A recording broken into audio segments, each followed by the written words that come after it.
Écoute-moi, oublier comment exister.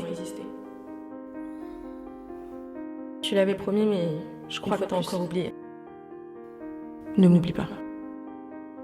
D'étouffer. Ne m'oublie pas. D'étouffer. Comment exister.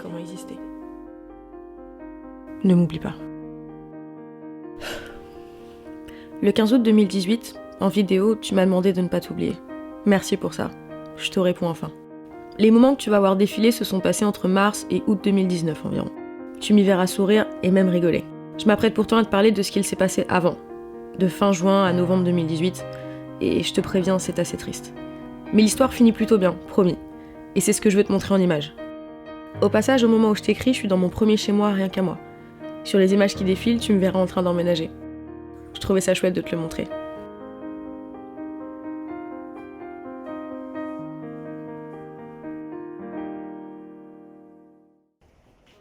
Le monstre immense qu'est la dépression est revenu, une seconde fois, fin juin 2018. Je veux l'appeler par son vrai nom et je pense qu'on devrait tous le faire. Il s'est agrippé de toutes ses forces et fin octobre, c'est vrai que c'est devenu insoutenable. Je t'entendais plus, j'entendais plus rien. Pourtant, un matin, sans trop savoir comment, même aujourd'hui, j'ai pris mon téléphone et j'ai demandé de l'aide. J'ai peut-être eu peur du danger que j'avais déjà connu, c'est possible. Je connaissais la finalité qui touche tant de gens qui souffrent de ce fléau et qui m'a touchée aussi. Mais je pense qu'on peut s'en sortir. J'y crois, je veux y croire. Et ces images me le rappellent aussi. Seulement, je pense qu'on s'en sort pas seul, ni en ne comptant que sur nos proches qui ne pourront pas nous sauver de toute façon. Réaliser et accepter qu'on a besoin d'une aide particulière, ça demande vraiment une force immense, mais c'est le premier pas vers la vie.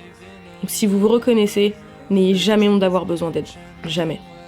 J'ai été hospitalisée 2 mois en clinique psychiatrique et ouais, j'ose le dire. Et là-bas, tu sais quoi, j'ai réussi à t'entendre à nouveau. Ça m'a rassurée. Là-bas, j'ai doucement repris goût à la vie, j'ai rencontré des gens géniaux, et surtout, j'ai réappris à exister. Personne n'avait honte d'aller mal. On voulait juste tous avoir envie de vivre à nouveau, et c'était vraiment beau. Plusieurs me regarderont sûrement, alors merci. Sachez que je crois en vous et que je crois en nous. Il a fallu mettre des mots sur mes blessures pour les penser, pour comprendre mon état, parce qu'en fait, tout est lié. Il a ensuite fallu les accepter, plutôt que d'essayer de les faire disparaître. C'était dur, mais je me suis retrouvée.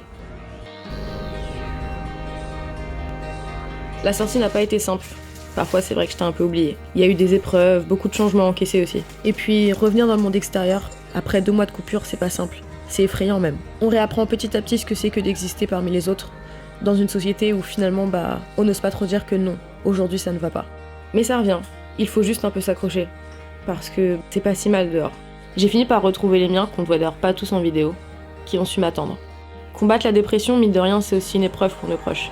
Ils sont impuissants, effrayés, démunis, souvent perdus en fait. Ils veulent te voir heureuse, alors ils essayent, quand toi tu voudrais juste t'évaporer. Ceux qui restent, gardez-les précieusement. Aux miens, je dis merci. Je vous aime infiniment. Quelques nouvelles têtes me sont devenues précieuses aussi, alors merci à elles d'avoir amené un peu de leur être dans ma vie. Après une sacrée période de doute et de remise en question totale, je suis revenue doucement sur les réseaux, sans trop me sentir légitime, ni à ma place. Finalement, j'ai créé à nouveau, en y prenant plaisir comme d'habitude, et à ma grande surprise, c'est redevenu mon métier. Je m'y attendais vraiment pas. Les gens m'ont patiemment attendu, ils m'ont soutenu, rassuré, alors merci à eux, et puis à vous, si vous vous reconnaissez. On est ensemble. J'ai aussi bataillé pour trouver mon chez-moi, comme à peu près tout le monde en région parisienne, je pense. Et puis un jour, je crois que l'univers a décidé de me tendre la main. J'ai emménagé début mai dans une ville que j'adore. J'ai réussi à faire de cet espace un cocon qui me rassure et me ressemble. Tu le sais, ma vie a été bouleversée sur plein de plans, relationnels inclus. Emménager seul est vraiment difficile.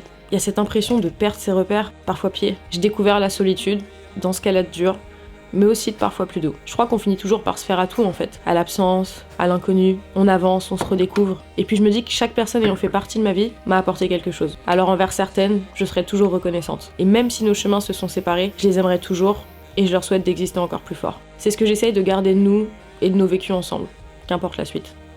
Il y a enfin l'été dernier, qui vient juste de s'envoler. C'est l'impression que j'ai en tout cas, alors qu'on est en octobre. Il a parfois fait très mal, mais il a aussi été génial. J'ai ri à nouveau, dansé à nouveau comme tu peux le voir, vécu à nouveau. J'ai vu l'océan avec ma mère et ma sœur. On n'avait pas pu faire ça depuis des années. C'est un de mes plus beaux souvenirs, je crois. De les voir nager en pleine nuit dans la mer, c'était génial. Je crois qu'à certains moments, j'ai vécu encore plus fort qu'avant. Peut-être parce que je sais ce que c'est de ne plus se sentir vivante aussi. Alors j'essaye d'embrasser au maximum ce sentiment d'exister et d'être encore là.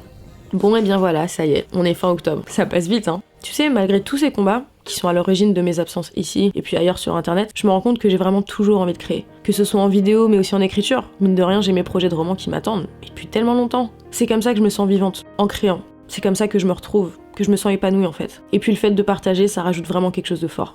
J'ai souvent dû arrêter parce que ça n'allait pas, et c'est tellement frustrant, j'ai tellement d'idées. Alors on va réessayer, toi et moi. Je sais qu'on peut le faire, qu'on peut faire plein de choses. Je ne l'ai pas oublié. Et toi non plus. Je ne t'ai pas oublié.